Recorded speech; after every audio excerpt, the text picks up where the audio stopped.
रोशनी लाई जिंदगी गाई खुशियां ही आई होगा ये नया आसमान ये ज़मीन हम तुम मिलकर लाएंगे वो दुनिया यही. Gracias, Maria Paula. Gracias, Cláudia, que me invitou para estar com vocês hoje. Om Shanti, Happy Diwali a cada uno e a cada una de vocês. Neste dia tão especial de Diwali, que celebramos nossa vitória sobre Ravan, celebramos também a coronação de Lakshmi Narayan, que significa a bem-vinda ao reino de la Edad de Oro, que nosotros todos estamos desarrollándonos para estar ahí presentes y participar.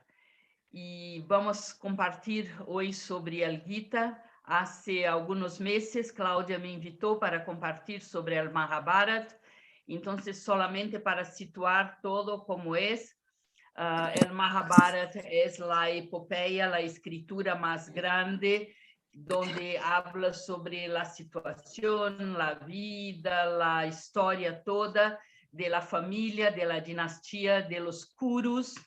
Y los Kurus tenían estas dos familias que eran parientes entre ellos, que eran de los Kauravas y de los Pandavas. Y sucedió que el señor que iba a ser el rey era ciego y por tanto no podría ser rey. Y de esa manera su hermano menor fue designado para ser el rey. Cuando ese hermano menor murió, entonces sus hijos heredaron el reino. Y los hijos de los Kauravas no podían aceptar, tenían gran dificultad de aceptar que sus primos estaban gobernando el reino. Entonces, ¿qué se propuse? El propuse que dividiéramos el reino en dos. Uno se queda con la capital en Hastinapura, otro se queda en la capital en Indraprastha. Y que los Pandavas se quedarían con la capital en Indraprastha y los Kauravas con la capital en Hastinapura. Y los Pandavas aceptaron esto, pero los Kauravas no aceptaron. Querían el reino todo para ellos mismos. Entonces no hubo una otra salida, una otra solución que no la pelea entre los dos grupos. Y el Gita es exactamente el momento de la pelea, de la guerra entre los Pandavas y los Kauravas. Los Kauravas significan los que son hijos del demonio, los que son hijos del mal. Y eran muchos en números, eran 100 hermanos y una hermana. Y los Pandavas se consideraban Pandu, 5. Eram 5 hermanos solamente e eram menos em quantidade. E toda a pelea empieza quando o representante de los Pandavas, Arjuna, e o representante de los Kauravas, Dhritarashtra, los dos van hasta Krishna. Krishna era pariente de Arjuna. Arjuna, en realidad, tuvo varias esposas, varias mujeres. Y una de ellas era hermana de Krishna. Y Krishna tenía más cariño por los Pandavas que los Kauravas. Y Krishna tenía un ejército muy, muy poderoso. Así que los dos tenían interés en el ejército de Krishna. Pero Krishna, en la posición que le ponen en el Mahabharata, era Dios, era el representante de Dios. Así que tenía que tener una imparcialidad. Entonces, Dhritarashtra, el Kaurava, y Arjuna, el Pandava, están enfrente de Krishna para pedir las bendiciones de Krishna. Y Krishna dice, mira, uno de ustedes va a quedarse con todo el ejército que yo tengo. Mis caballos, mis elefantes, mis hombres, y el otro va a quedarse conmigo. Y tú, Arjuna, tienes el derecho de elegir primeramente lo que quieres. Y Arjuna eligió que yo quiero a Krishna conmigo en mi carruaje. Y Dhritarashtra, el Kaurava, se quedó muy feliz porque él quería el ejército, él no tenía este amor por Dios. Así que cuando empieza la batalla, los dos ejércitos están posicionados y Krishna está en la carruaje de Arjuna. Y la guerra empieza con Arjuna teniendo una crisis espiritual, una crisis emocional. Arjuna ve a sus primos, a sus amigos, a sus tíos, a sus maestros, como enfrente para guerrear. Y Arjuna dice a Krishna, yo no puedo guerrear, no puedo matar mis amigos, mis primos, mis parientes, mis tíos, mis maestros. Y entonces Krishna enseña todo el Bhagavad Gita para Arjuna, para enseñar las leyes espirituales a Arjuna. Entonces, el Bhagavad Gita es muy cortito, son 18 capítulos que van de un libro específico dentro del Mahabharata, que se llama Bhisma Pavan, que son como 700 estrofas. Entonces, es bastante corto, 18 capítulos, y cada capítulo habla de un tema diferente. Y yo voy a hacer un recorrido rápido sobre, en general, que habla el Gita y una comparación con Brahma Kumaris. ¿Qué yo puedo decir? En cada capítulo, Krishna va a enseñar un tipo de yoga y un tipo de ley espiritual, y va también a se revelar a Arjuna. Y al final, a Krishna va a decir a Arjuna, Arjuna, tú eres un guerrero, tú tienes que batallar. Su deber es guerrear, tú tienes que hacer tu función. Entonces, durante toda el Gita, Krishna enseña a Arjuna las leyes espirituales, por ejemplo, de que el cuerpo es mortal, pero que la alma es inmortal. Y cuando Baba dice que nosotros estamos aprendiendo el Gita a través de las Murlis, Baba se refiere exactamente al conocimiento espiritual, às leyes espirituales que están por detrás del libro Bhagavad Gita. Bhagavad significa Dios. Shrimad, las leyes, la orientación, el camino. Shrimad Bhagavad Gita, Gita la canción, la música del camino o de las orientaciones de Dios. Entonces, primeramente nos preguntamos, porque también es interesante saber que no son solamente 18 capítulos, pero también la guerra dura 18 días solamente. Y había muchas leyes espirituales en la guerra.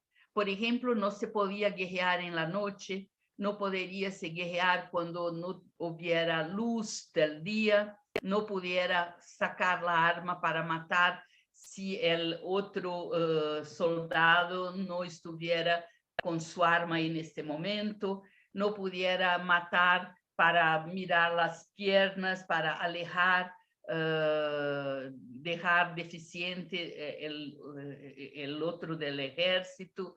Entonces tenía muchas leyes espirituales, como morales, como ética en la guerra. Y hasta muy recién, como hasta 50, 60 años atrás, los indios verdaderamente creían que la guerra había pasado, que ha sido una guerra de verdad.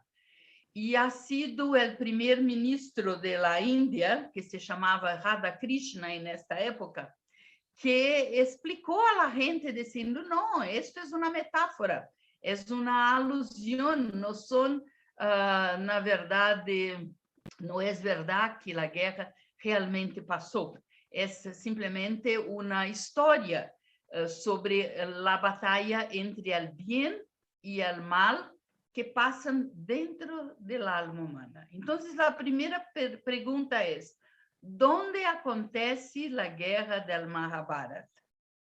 En realidad, la guerra del Mahabharata acontece en el campo de la mente.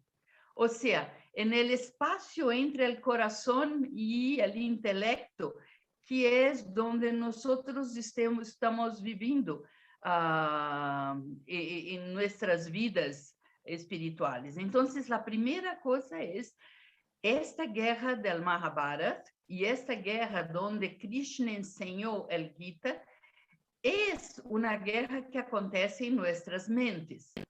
Segundo aspecto, se diz que el campo donde pasó la guerra se llamaba Kurukshetra. Kurukshetra, que significa el campo de los Kurus. Como yo les dije, Kuru era el nombre de la dinastía, de la familia de los Pándavas y de los Kauravas. Kurus eran los antepasados de ellos. Y este campo, este lugar, este espacio donde pasó la guerra, tiene la tierra roja. Y entonces ellos piensan que, verdad, se pasó una guerra aquí y es roja debido a la sangre que ha caído durante la guerra. Toda como bhakti, devoción, creación y historia. Pero Baba nos enseña que, en verdad, no es en Kurukshetra, pero es en Karmakshetra.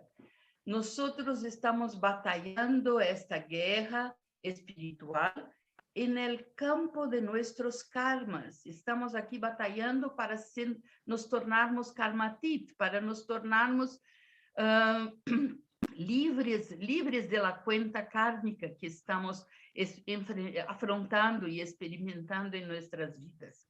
También podemos decir que el lugar donde está la guerra del Mahabharata podría llamar de Dharmakshetra, el campo de la religión, donde estamos viviendo esta gran historia de transformación espiritual del alma, de la transformación, porque la religión es el método para conectarse una vez más con su esencia y con Dios. Entonces, en realidad no fue en Kurukshetra, pero en Karmakshetra, en Dharmakshetra, en el campo de la mente que se pasó el Mahabharata. Otra pregunta, ¿dónde, cuándo fue esta guerra del Mahabharata? Fue en este momento donde está la mayor oscuridad, donde se dice que en el Mahabharata se dice que cuando hay la mayor oscuridad, Dios viene a la tierra para transformar este mundo en la edad de la Kali Yuga. Este momento estamos viviendo en esta oscuridad, para que Dios pueda venir y compartir estas enseñanzas y transformar la Kali Yuga en Satyuga a través de la Sangam Yuga, a través de la edad de la confluencia. ¿Cómo se produce esa transformación que Dios vino a enseñar a nosotros? Primeramente, a través de Dios compartir el conocimiento espiritual. Sabemos que el conocimiento, el Gyan, como Baba nos dice, nos da todas las informaciones que necesitamos para transformar nuestra esencia, para saber quién somos, para transformar nuestros defectos, despertar nuestras virtudes. Y sabemos también que es a través del yoga, de la conexión con Dios, de la conexión con el alma suprema, y también a través de poner las virtudes en la práctica del dharma, de transformar nuestro comportamiento, de transformar nuestras actitudes y también de servir a los demás, porque esto es el método que Baba nos enseña, que es sirviendo a los demás que nosotros transformamos incluso a nosotros mismos. Y la pregunta es, ¿y quién está enseñando a Arjuna? ¿Es Krishna? Krishna, el príncipe Krishna, De la misma manera que estamos en Diwali, y se cree que en Diwali es la victoria del bien sobre el mal que pasó cuando Rama conquistó a Ravana, el demonio, y salió victorioso después de matar a Ravana y recapturar su mujer, su señora Sita. Y cuando volvieron para Ayodhya, la ciudad, la capital del estado donde vivía la dinastía de Rama, entonces cuando volvieron a Ayodhya, la ciudad de Ayodhya, hicieron una gran fiesta para celebrar la llegada de Rama. Y esto es la celebración de Diwali en la India. De la misma manera que hay el príncipe Rama de la Edad de la Plata, el marido de Sita, hay el nombre Rama para Dios. Entonces, cuando llaman Rama, Rama, Rama, están llamando a Dios, no al príncipe Rama.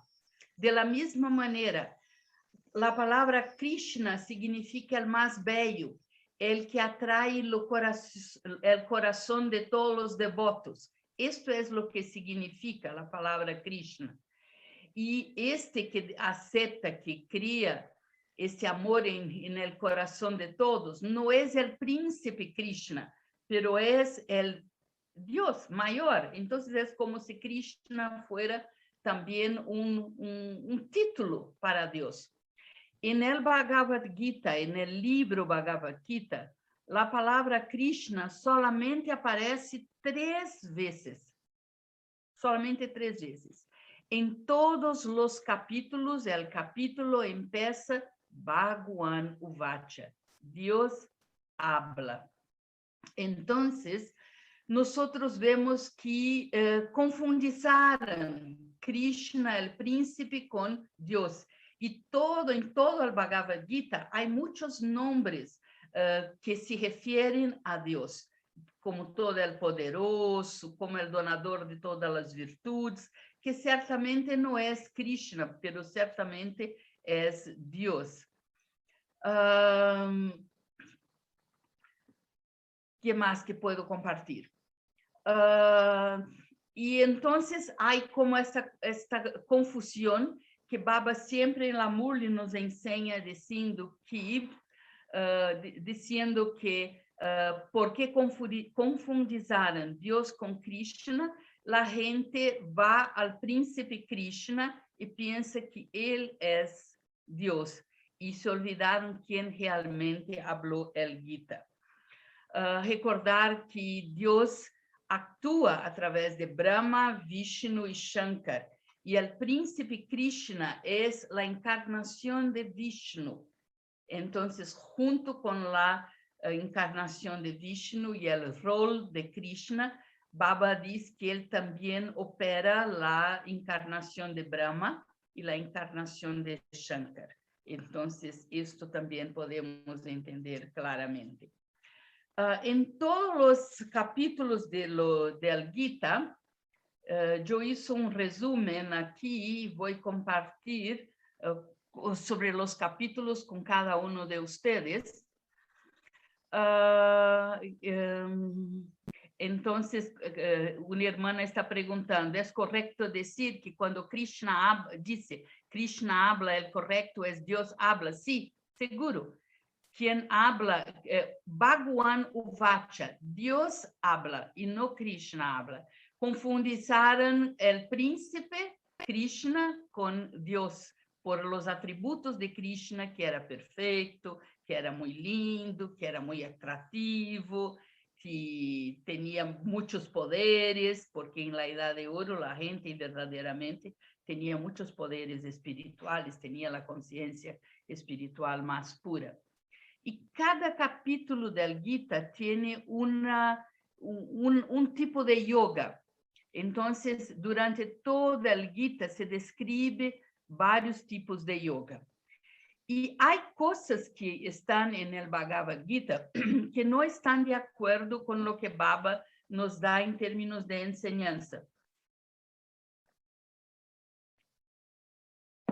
Hay algunas enseñanzas que después voy a explicar que no están de acuerdo con lo que Baba nos enseña. Pero vamos entonces capítulo a capítulo, 18 capítulos, la esencia, solo una línea sobre qué es cada uno de los capítulos. El primer capítulo yo les decía que es la consternación, la desesperación de Arjuna cuando ve sus parientes, sus amigos, sus maestros, y él no quiere luchar. Y Krishna tiene que inspirarlo a luchar, porque Arjuna está con miedo, está pensando que esto sería un gran pecado, matar a sus parientes y sus maestros. Y en el segundo capítulo, Krishna explica a Arjuna la verdadera naturaleza del espíritu, que somos un alma, que no somos el cuerpo, que la alma es inmaterial, que la alma no muere, que la alma es imperecedera. Y esto se llama el yoga del Samkhya. Es una línea de yoga, porque en cada capítulo va a tener una línea de yoga. En el segundo capítulo es el capítulo del Samkhya, y donde Krishna explica el dolor y el placer, los deseos, la victoria, la derrota, el frío, el calor, y cómo nosotros tenemos que ser ecuánimes, cómo nosotros tenemos que ser estables en todas estas situaciones. En este capítulo también Krishna explica sobre la reencarnación y explica sobre cómo muchas personas hacen ceremonias y hacen mucha devoción sin conocer que verdaderamente son espíritus. Entonces, verdaderamente la explicación básica del alma ya existe en el Bhagavad Gita. Baba, cuando nos trae la información del alma, nos trae más detalles, nos trae más explicaciones, pero ya existía en el Gita. El tercer capítulo es sobre Karma Yoga. Y Krishna en el Bhagavad Gita explica cómo hacer las acciones de una forma verdadera, de una forma espiritual, que básicamente es hacer las acciones sin buscar los frutos de las acciones, sin hacerlo de una forma desinteresada, hacer por amor a Dios, hacer porque es su deber hacer, deber de hacer bien, de hacer el que es correcto, y no porque tú quieres el resultado de la acción. Entonces, esto está también en el tercer capítulo, y Krishna explica sobre todos los tipos de acciones, incluso sobre la devoción, sobre los sacrificios, etc. El cuarto capítulo es sobre el Gyan Yoga, el yoga del conocimiento. Y Krishna explica a Arjuna sobre el conocimiento de tener la unión con Dios. Entonces, como pueden ver, cada capítulo del Gita es sobre un tipo de yoga que nosotros también aprendemos. Y entonces explica incluso en el cuarto capítulo sobre el estágio Karmatit, y cómo nosotros podemos nos quedar allá de las influencias de todas las acciones.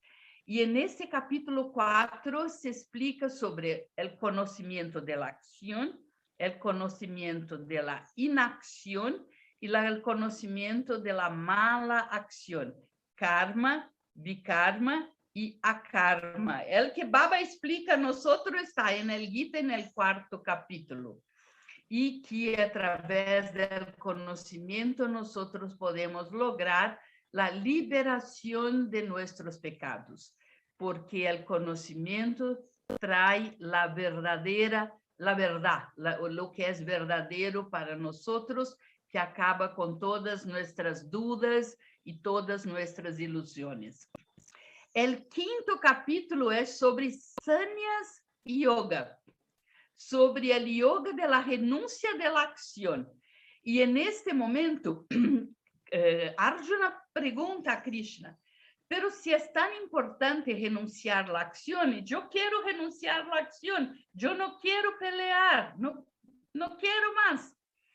Y entonces Krishna explica a Arjuna que aún más elevado que renunciar a la acción es hacer la acción correcta, manteniéndose arriba de todos los contrastes, como yo les decía, victoria, derrota, placer, dolor, porque Krishna explica que esto es estar más allá de la ilusión.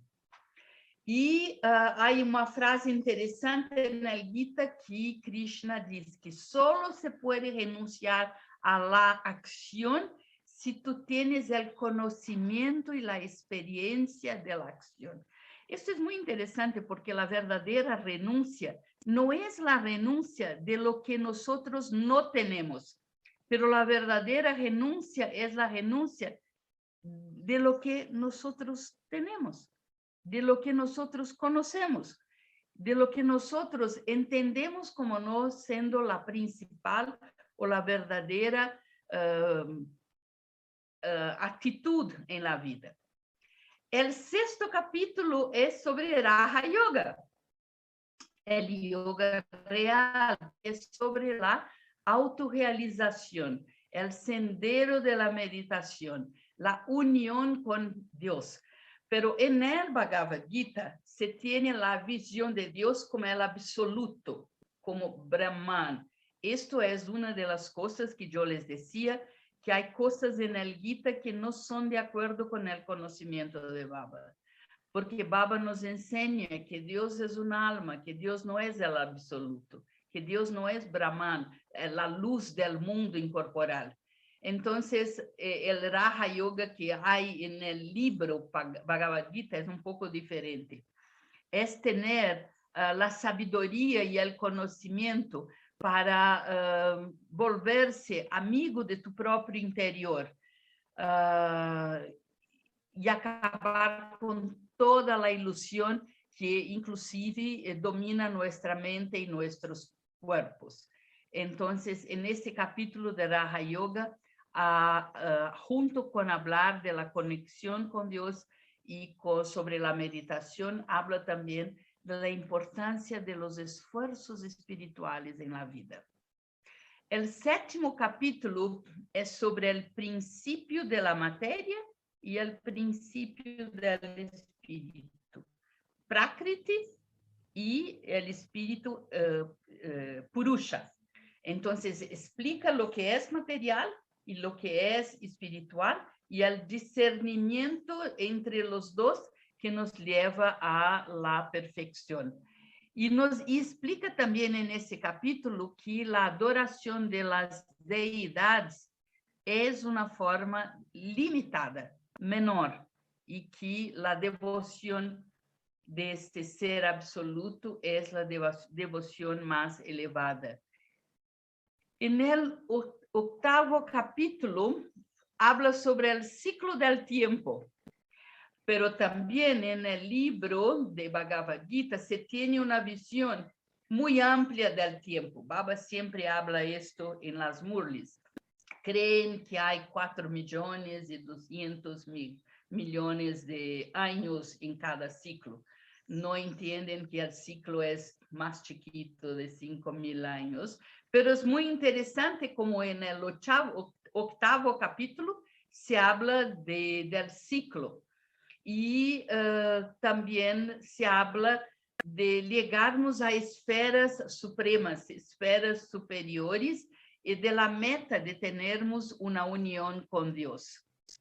En el nono capítulo, no sé cómo ustedes dicen, noveno, en portugués se dice nono, pero el 9, capítulo 9, se habla de la encarnación regular del divino y cómo tenemos que ter esta unión con el divino, como es un secreto, como Dios viene en el mundo. Increíble, ¿no? O sea, cada capítulo del Gita habla de un aspecto del conocimiento que Baba nos enseña, aunque tengamos cosas en el Gita que no están correspondiendo al que Baba nos enseña, pero es increíble que en el capítulo 9 se habla de la encarnación con del divino. El capítulo 10 habla de las manifestaciones y poderes de Dios, los poderes y la gloria de Dios, y que hay necesidad de conocer a Dios para poder llegar a Dios. Y en este capítulo 10 también, Krishna da su propia presentación. Y entonces en el capítulo 10 y capítulo 11, que viene enseguida, Krishna da su introducción a Arjuna. Y en el capítulo 11, él se muestra a Arjuna. Y en este capítulo que Baba tantas veces habla en la Murli, que dicen que Dios tiene una luz tan fuerte que Arjuna no lograba ver, no lograba mantener los ojos abiertos para ver la luz tan brillante, tan fuerte de Dios. Esto está en el capítulo 11, donde Dios muestra la forma muy poderosa de una luz como si fuera 1000 soles juntos. Y nosotros entendemos eso que Baba nos explica, que la fuerza de Dios no está en su apariencia física, pero está en el poder espiritual que él tiene. Y en este momento, en el capítulo 11, Krishna también, junto con la luz, con mostrar la luz para Arjuna, él aparece como una boca enorme, comiendo todos los parientes y amigos y maestros de Arjuna, y Arjuna se queda apavorado. O sea, mostrando que estas formas en que sus parientes y amigos y maestros están, solamente están temporárias, que después todo esto va a ser devorado, todo esto va a desaparecer en el proceso de la reencarnación. El capítulo 12 es el capítulo de Bhakti Yoga, del yoga de la devoción. Ustedes saben que a Bhakti Yoga se llaman los Hare Krishnas y todas las formas de religiones que nosotros tenemos en el mundo, porque significa tener esta devoción por Dios, tener una religiosidad apoyada en la devoción. Y entonces Arjuna pregunta a Dios en este capítulo sobre qué es más importante. ¿Son las acciones puras? ¿Son los sacrificios? ¿Es el bhakti? ¿Es la devoción? ¿Son los rituales? Y Krishna entonces va a explicar que todo esto está bien, que todo esto son buenas acciones, pero más elevado que los sacrificios y los rituales es el conocimiento espiritual, está arriba de esto. Y también la renuncia de los frutos de las acciones están arriba de los sacrificios y los rituales. El capítulo 13 es sobre la unión entre espíritu y materia, sobre una definición de qué es este universo físico y define nuestros sentidos físicos, la mente, el intelecto, la personalidad, la fuerza vital.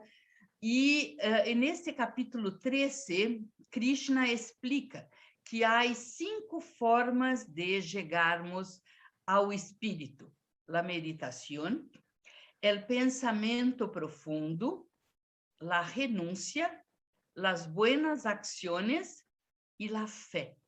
Entonces es muy interesante la forma como Krishna explica la importancia de estos 5 aspectos en el proceso espiritual.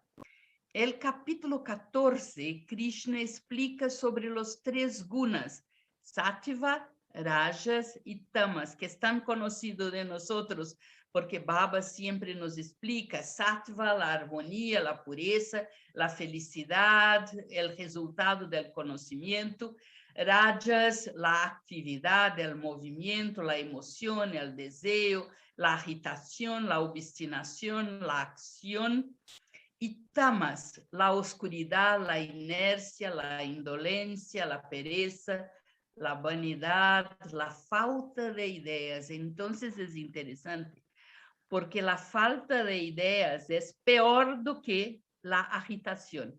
Por lo menos en la agitación hay ideas, la persona está viva, pero en la falta de ideas, en tamas, la persona está como si fuera sin energía, está muerta, está inerte. Entonces, y vários capítulos agora, Baba vai seguir, no Krishna vai seguir hablando de sattva, rajas e tamas, em mais de um capítulo. Isto empieza no capítulo 14 e sigue. O capítulo 15 é sobre a força da vida por detrás de todo e a existência de uma alma individual. Esto es muy importante porque hay muchos que no creen en una alma individual. Creen que es una alma que después se pierde cuando el alma sale del cuerpo, se pierde en el espacio, por ejemplo, vuelve a la energía general. Y Baba explica para nosotros muy claramente la importancia de la individualidad a través del alma individual.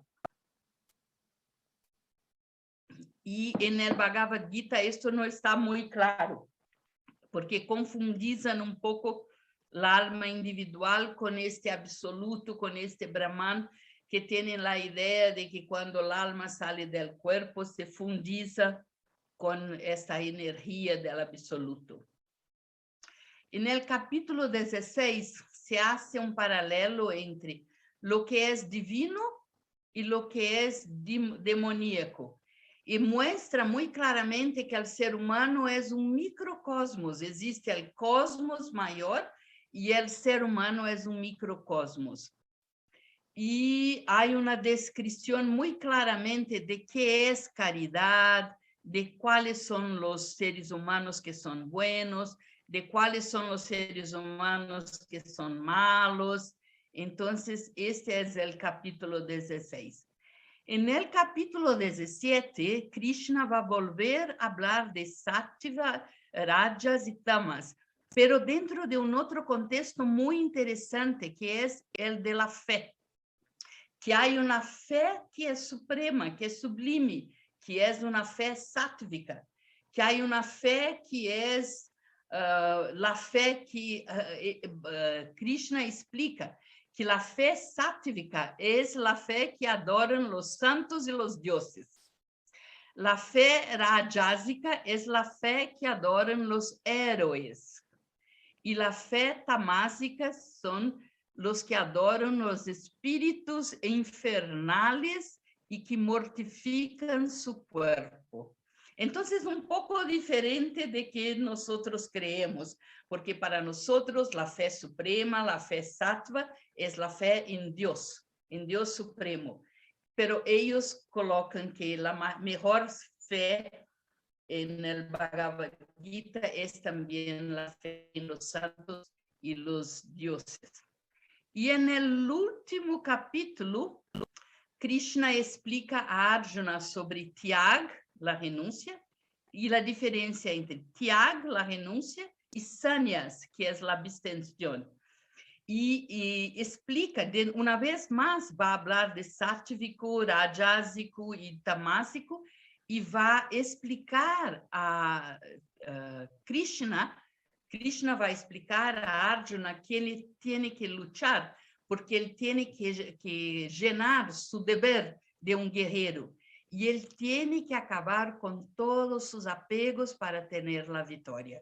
Y en este capítulo, Krishna convence a Arjuna a luchar, a vencer sus apegos, y Arjuna entonces lucha, Y aunque el ejército de los Kauravas era mucho mayor que los Pándavas salen victoriosos. En este capítulo también se explica sobre sacrificios, sobre las formas de karma, varios asuntos, pero el principal es que Krishna inspira a Arjuna a luchar y a vencer sus apegos. Entonces, eso es un ejemplo, una pílula, una pastillita de lo que está en cada uno de los capítulos. Y miren que hay algunas metáforas en el Bhagavad Gita. ¿Qué es este rey ciego que no puede gobernar? ¿Quién es ciego? Es el intelecto que es ciego. Es el alma que es ciega y no puede más en este momento tener autosoberanía. O que es la pérdida del reino que se habla en el Gita y que todo el principio de la lucha, que todo el principio de la guerra es la pérdida del reino. ¿Qué reino hemos perdido? No somos más autogobernantes, no somos más autosoberanos y hemos perdido todo el reino de la edad de oro y de plata que Baba nos regaló. ¿Qué es la carruaje? Es el cuerpo. Y los caballos son los órganos de los sentidos. Y tenemos que tener las riendas en nuestras manos para poder volver a conducir estos caballos. Entonces, todo eso está muy conectado con la historia del Gita que Baba nos enseña. En varios momentos del Gita se muestra esta devoción para los señores, para los maestros, que debemos recibir bendiciones, que debemos recibir protección de los maestros. Y es interesante como en este momento especialmente, no era así cuando yo llegué a Baba 40 y pico años atrás, no se tenía esta devoción hacia las almas ancestrales, que ahora se tiene una fotografía con todas las almas ancestrales, todas las dadis y dadas que han dejado su cuerpo. O sea, esta devoción por las almas señores, por los maestros, es algo muy presente en el Bhagavad Gita. También otra cosa que se describe es que el nacimiento humano y el nacimiento divino, los hombres, las mujeres y las deidades, a veces están viviendo juntos. Por ejemplo, Krishna a veces es un ser humano y a veces es Dios. ¿Por qué? Porque dentro de cada uno de nosotros vive el ser humano y la deidad. Entonces, a veces es este ser humano que se manifiesta, a veces es la deidad que se manifiesta. Esto está muy presente en toda la historia, incluso del Mahabharata, que los dioses y las diosas y los seres humanos están en convivencia permanente. También se muestra que nacer como un ser humano es un castigo. El bueno es nacer como una deidad. Y ellos no entienden muy bien, pero nosotros sabemos que como ser humano es porque nosotros tenemos vicios, tenemos debilidades y que como deidades nosotros estamos en nuestros estados puros. Otro aspecto también presente en el Gita, la importancia de dar honor a sus promesas, a tener, incluso en la guerra tenían una ética para pelear, para luchar, y tener toda la importancia para la palabra del gurú, para la mujer que debería ser respetada, todo esto. Otro aspecto muy presente también es la conciencia de ser un instrumento mayor en el mundo, instrumento de una energía superior. Todo el tiempo Krishna está inspirando a Arjuna para Arjuna tener esta conciencia de esta energía superior.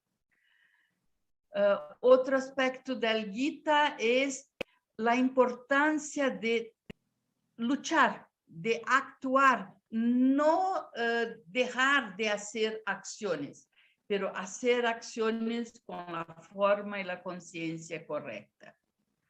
Y como yo les decía, hay una visión de Dios como el absoluto, como el Brahman. También hay una visión de que se puede llegar a la liberación eterna, a moksha, que es algo que nosotros en Brahma Kumaris no creemos, pero tenemos que aceptar que esto está presente en el Gita también. Entonces son 18 capítulos muy cortos, uno puede leer, só que es escrito en forma de poema. Entonces, y lleno de palabras en sánscrito. Por eso no es muy fácil, porque está lleno de metáforas. Entonces, no es tan fácil leer y comprender el Gita. Y por eso, ¿qué pasa? Hay muchos eruditos, hay muchos sabios que han hecho su interpretación del Gita. Entonces hay el Gita de los Rajneesh,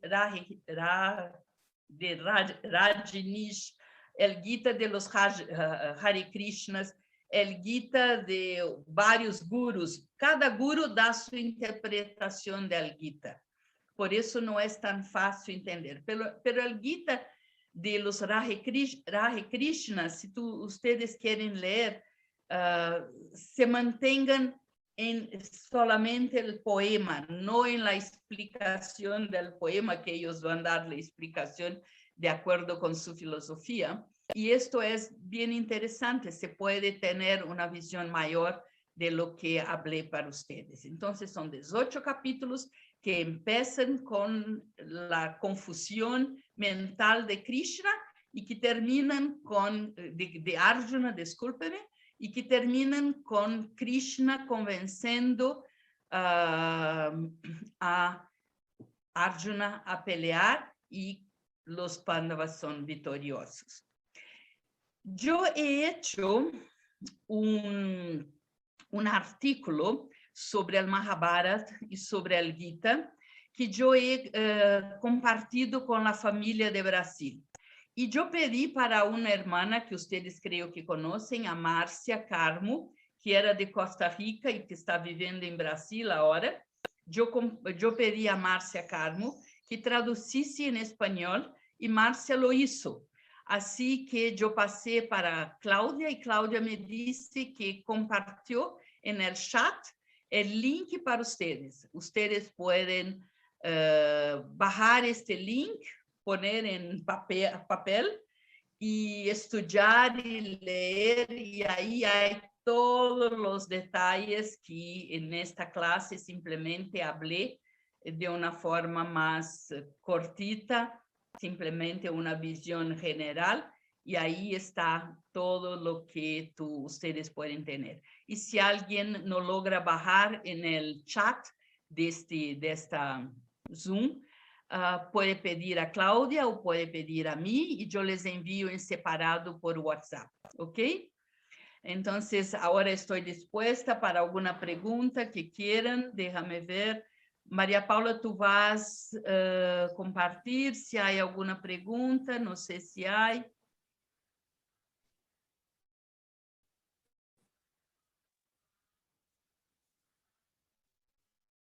Sí, sí, Shanti, gracias. Y es ¿qué métodos puedes sugerirnos para ver con claridad y elegir correctamente a Baba como nuestro aliado? ¿Puede repetir, María Paula? No entendí. Sí, ¿qué métodos nos podrías sugerir para hacer a Baba nuestro aliado? O sea, para ver con claridad y elegir correctamente a Baba como nuestro aliado.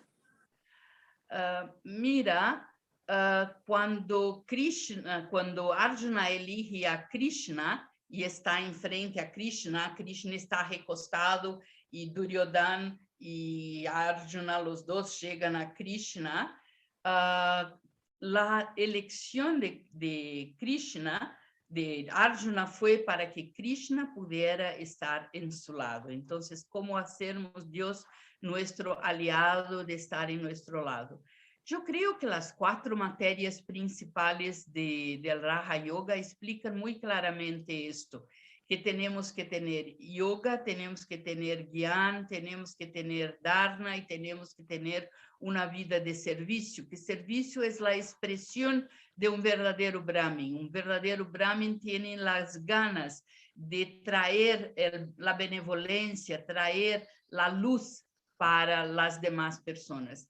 Yo pienso que si tenemos a Dios como el donador de nuestro conocimiento, del conocimiento que nosotros estamos creyendo y viviendo, si tenemos a Dios como nuestro, con quien tenemos la conexión, que tenemos yoga, que es de quien nosotros podemos recibir todo lo que el alma necesita.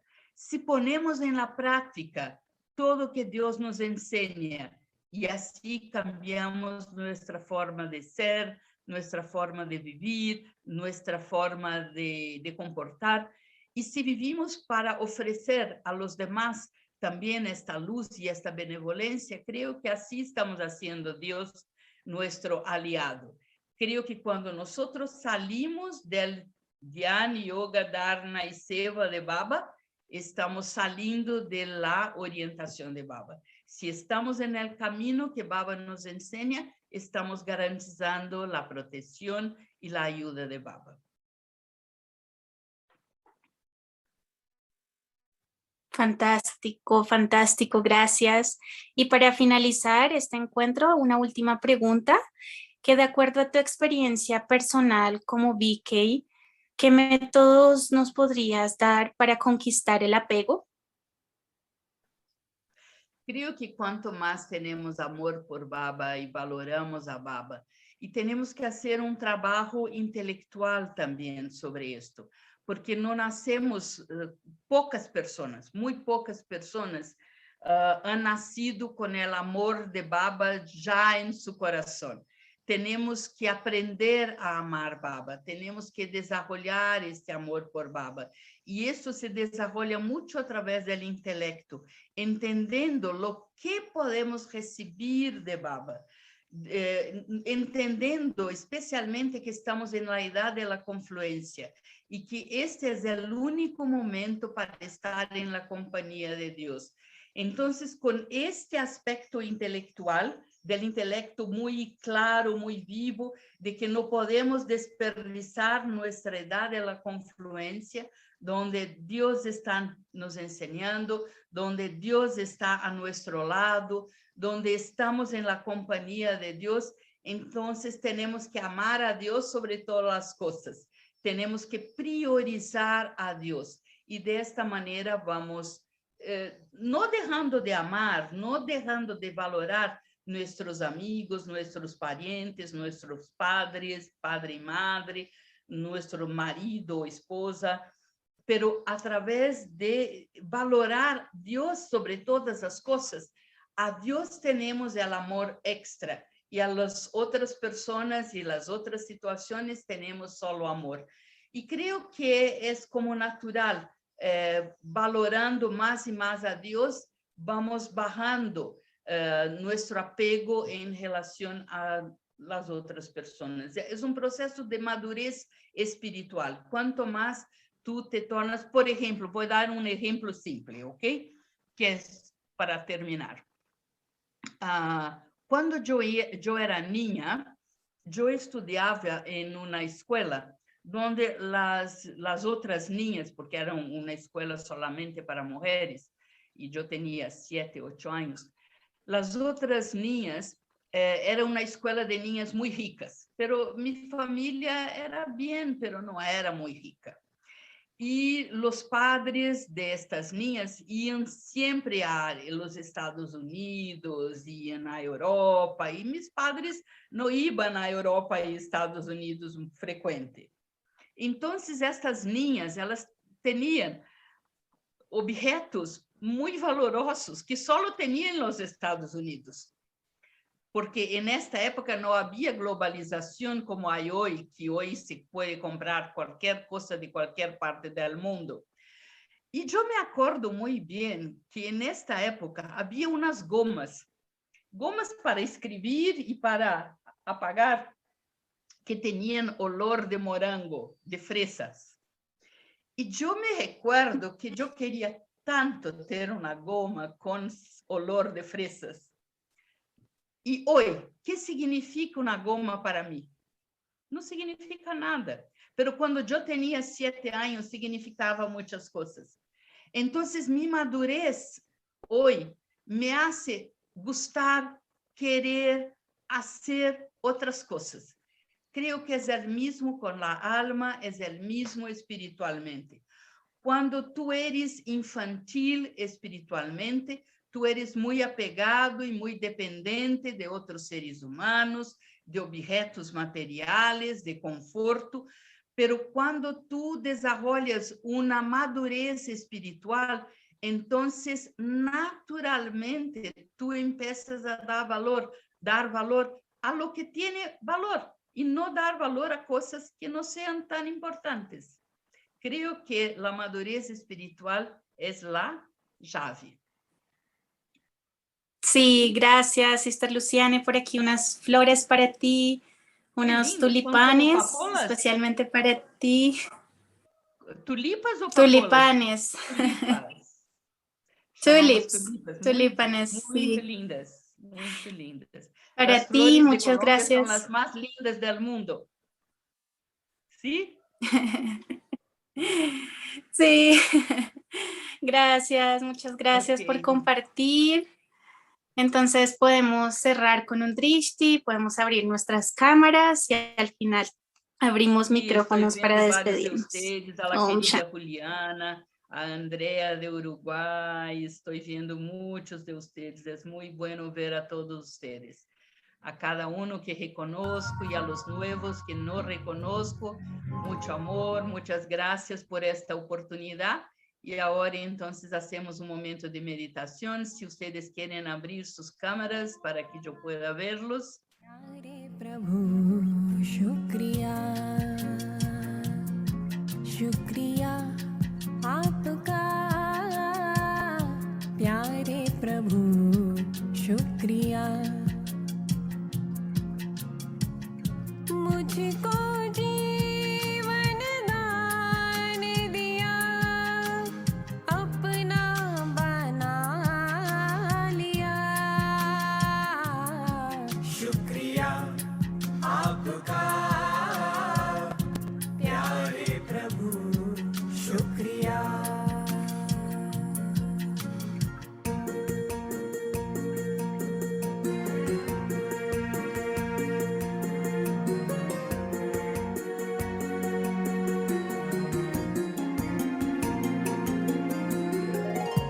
भूल गए थे आपको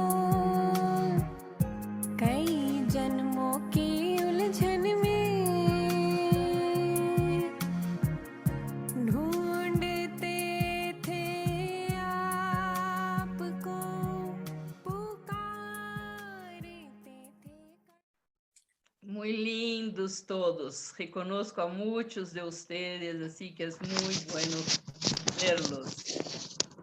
Gracias, hermano. Gracias. Muchísimas gracias. Gracias, Om Shanti. Gracias.